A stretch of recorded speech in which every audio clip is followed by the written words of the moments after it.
81 days ago, I stood in front of 10 Downing Street for the first time as Prime Minister, and I made a promise to this country. I said that the government I lead will be driven not by the interests of a privileged few, but by the interests of ordinary working-class families. People who have a job, but don't always have job security. People who own their own home, but worry about paying the mortgage. People who can just about manage, but worry about the cost of living and getting their kids into a good school. And this week, we're going to show the country that we mean business.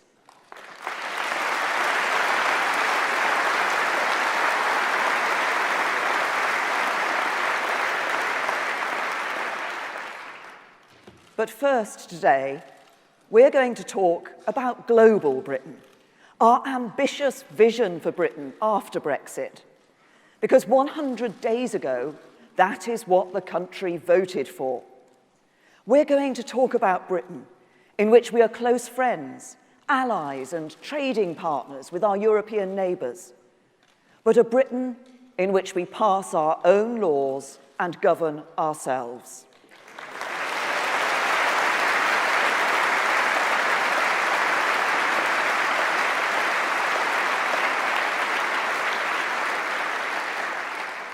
In which we look beyond our continent and to the opportunities in the wider world, in which we win trade agreements with old friends and new partners, in which Britain is always the most passionate, most consistent, most convincing advocate for free trade, in which we play our full part in promoting peace and prosperity across the world, and in which we, with our brilliant armed forces and intelligence services, protect our national interests, our national security, and the security of our allies.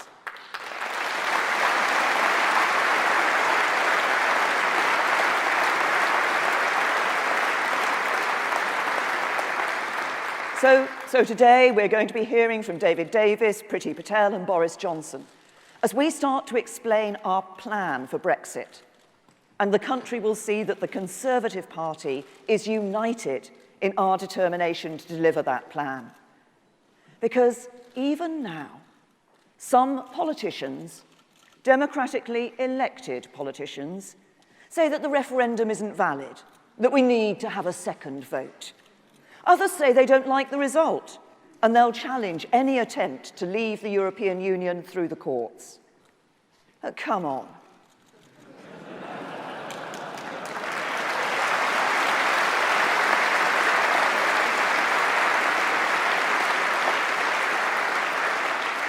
The referendum result was clear. It was legitimate. It was the biggest vote for change this country has ever known. Brexit means Brexit, and we're going to make a success of it.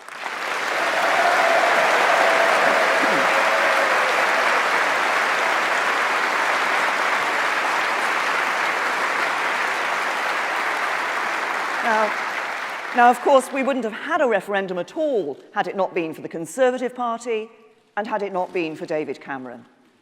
And I want to take a moment to pay tribute to David. I served in his shadow cabinet for nearly 5 years and in his cabinet for 6 more.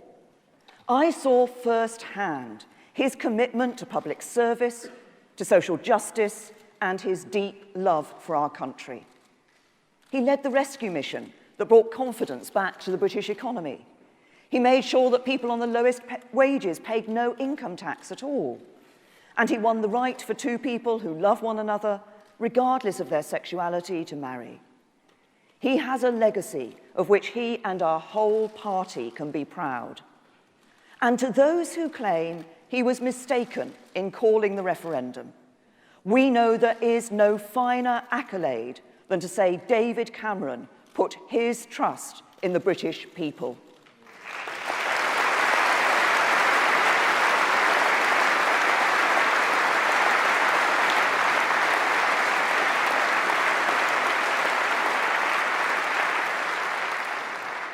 And trust the people we will, because Britain is going to leave the European Union. Now,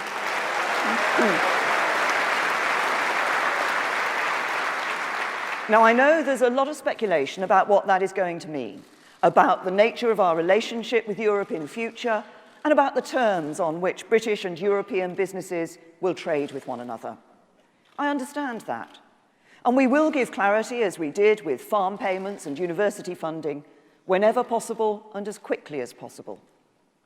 But we will not be able to give a running commentary or a blow-by-blow account of the negotiations, because we all know that isn't how they work.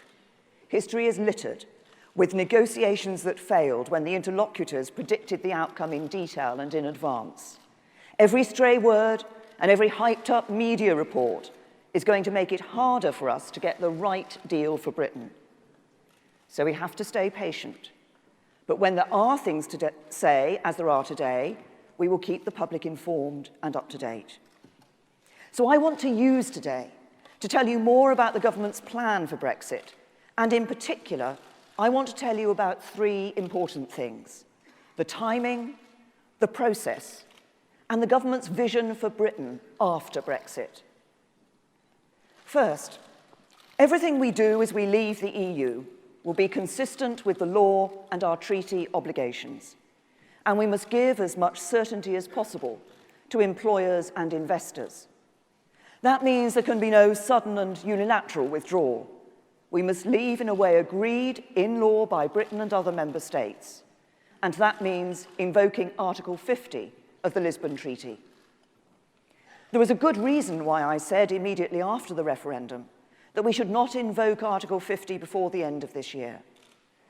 That decision means we have the time to develop our negotiating strategy and avoid setting the clock ticking until our objectives are clear and agreed. And it has also meant that we have given some certainty to businesses and investors. Consumer confidence has remained steady. Foreign investment in Britain has continued. Employment is at a record high, and wages are on the up. There is still some uncertainty, but the sky has not fallen in, as some predicted it would. Our economy remains strong. So it was right to wait before triggering Article 50. But it is also right that we should not let things drag on too long. Having voted to leave, I know that the public will soon expect to see on the horizon the point at which Britain does formally leave the European Union. So let me be absolutely clear. There will be no unnecessary delays in invoking Article 50. We will invoke it when we are ready, and we will be ready soon. We will invoke Article 50 no later than the end of March next year.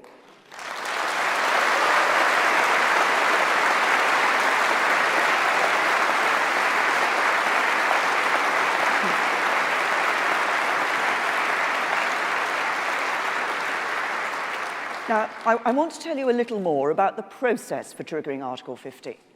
The first thing to say is that it is not up to the House of Commons to invoke Article 50, and it's not up to the House of Lords. It is up to the government to trigger Article 50, and the government alone. When it legislated to establish the referendum, Parliament put the decision to leave or remain inside the EU in the hands of the people, and the people gave their answer with emphatic clarity.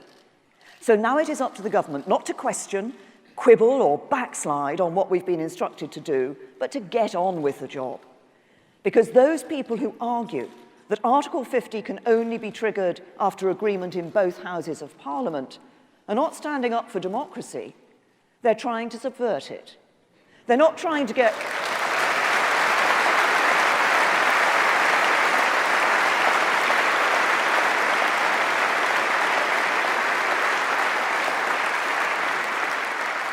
They're not trying to get Brexit right, they're trying to kill it by delaying it. They're insulting the intelligence of the British people. And that is why next week I can tell you that the Attorney General himself, Jeremy Wright, will act for the government and resist them in the courts. Likewise, the negotiations between the United Kingdom and the European Union are the responsibility of the government and nobody else. I've already said that we will consult and work with the devolved administrations for Scotland, Wales, and Northern Ireland, because we want Brexit to work in the interests of the whole country. And we will do the same with business and municipal leaders across the land. But the job of negotiating our new relationship is the job of the government, because we voted in the referendum as one united kingdom. We will negotiate.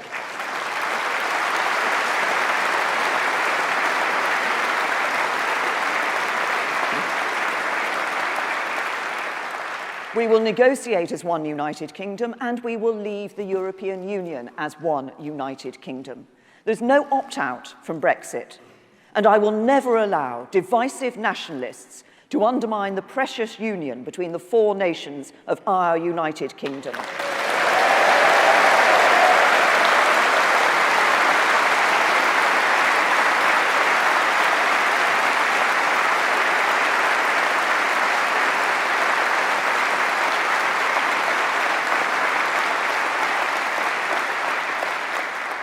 The final thing I want to say about the process of withdrawal is the most important, and that is that we will soon put before Parliament a great repeal bill, which will remove from the statute book, once and for all, the European Communities Act. This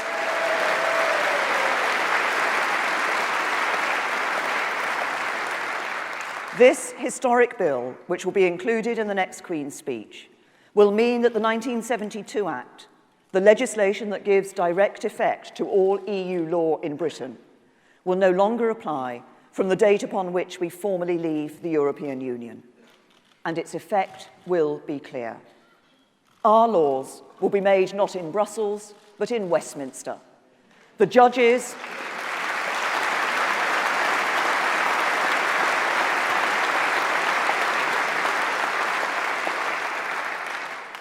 interpreting those laws will sit not in Luxembourg, but in courts in this country. The authority of EU law in Britain will end.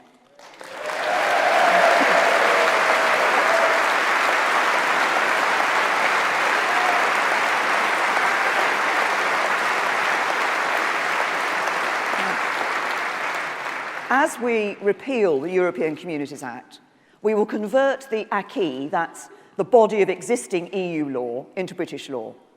When the Great Repeal Bill is given royal assent, Parliament will be free, subject to international agreements and treaties with other countries and the EU on matters such as trade, to amend, repeal, and improve any law it chooses. But by converting the acquis into British law, we will give businesses and workers maximum certainty as we leave the European Union. The same rules and laws will apply to them after Brexit as they did before. Any changes in the law would have to be subject to full scrutiny and proper parliamentary debate. And let me be absolutely clear. Existing workers' legal rights will continue to be guaranteed in law, and they will be guaranteed as long as I am Prime Minister.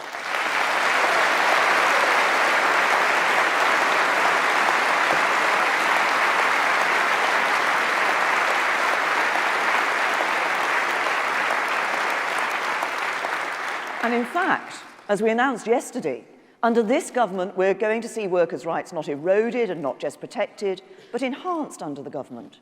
Because the Conservative Party is the true workers' party, the only party dedicated to making Britain a country that works, not just for the privileged few, but for every single one of us. So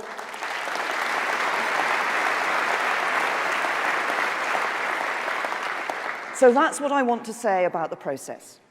But I want to talk to you about the government's vision of Britain after Brexit, our vision of a truly global Britain. And I want to start with our vision for the future relationship we will have with the European Union. Because in this respect, I believe there's a lot of muddled thinking and several arguments about the future that need to be laid to rest. For example, there's no such thing as a choice between soft Brexit and hard Brexit. The line of argument in which soft Brexit amounts to some form of continued EU membership and hard Brexit is a conscious decision to reject trade with Europe is simply a false dichotomy. And it's one that is too often propagated by people who, I'm afraid to say, have still not accepted the result of the referendum. Because the truth is that too many people are letting their thinking about our future relationship with the EU be defined by the way the relationship has worked in the past. Now, that is understandable. We've been members of the EU for more than 40 years.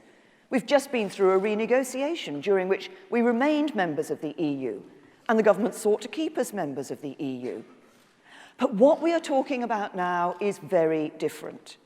Whether people like it or not, the country voted to leave the EU. And that means we are going to leave the EU.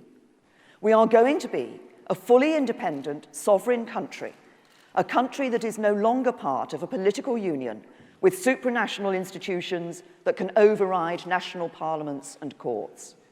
And that means we are going once more to have the freedom to make our own decisions on a whole host of different matters, from the way we label our food to the way in which we choose to control immigration.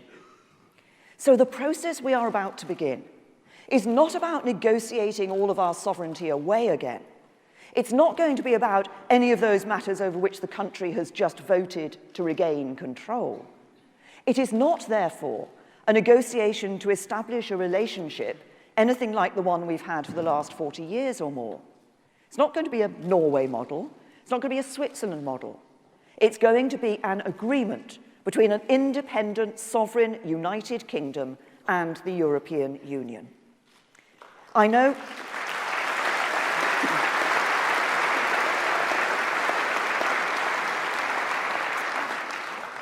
some people ask about the trade-off between controlling immigration and trading with Europe. But that's the wrong way to look at things. We voted to leave the European Union and become a fully independent, sovereign country. We will do what independent, sovereign countries do. We will decide for ourselves how we control immigration, and we will be free to pass our own laws. But we will seek the best deal possible as we negotiate a new agreement with the European Union. I want that deal to reflect the kind of mature, cooperative relationship that close friends and allies enjoy. I want it to include cooperation on law enforcement and counter-terrorism work. I want it to involve free trade in goods and services. I want it to give British companies the maximum freedom to trade with and operate in the single market, and let European businesses do the same here. But let me be clear. We are not leaving the European Union today to give up control of immigration again. And we're not leaving only to return to the jurisdiction of the European Court of Justice. As ever with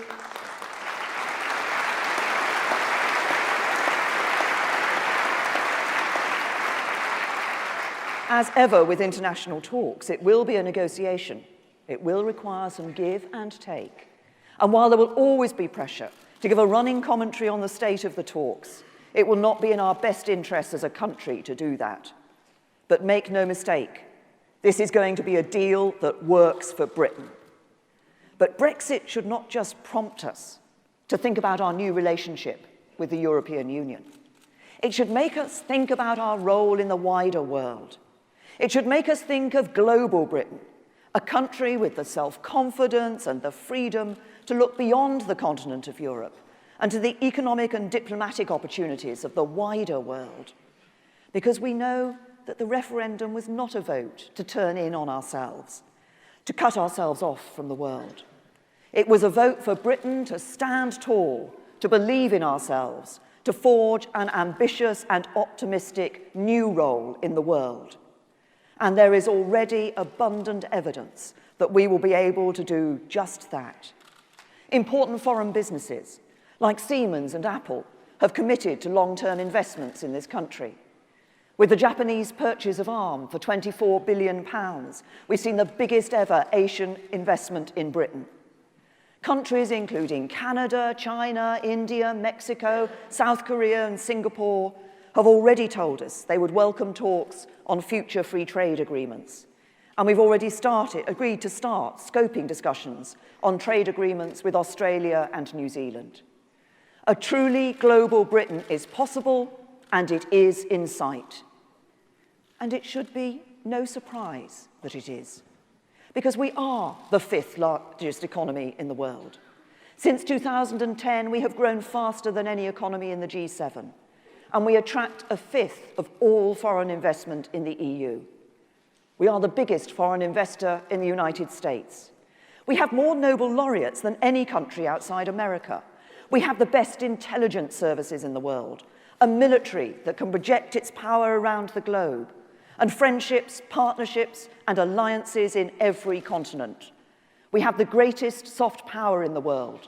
We sit exactly in the right time zone for global trade, and our language is the language of the world. We don't need, as I sometimes hear people say, to punch above our weight, because our weight is substantial enough already. So,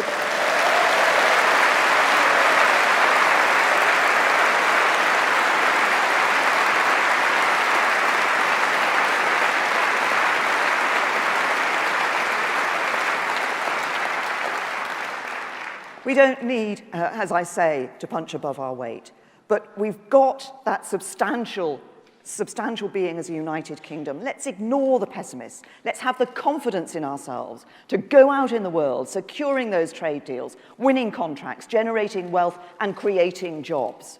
And let's get behind the team of ministers, David Davis, Liam Fox, Priti Patel, and Boris Johnson, who are working on our plan for Brexit, who know we're going to make a success of it, and who will make a reality of global Britain. So let's have a great week here in Birmingham, this conference. Let's get this plan for Brexit right. Let's show the country we mean business. And let's keep working to make Britain a country that works not for a privileged few, but for everyone in this great country.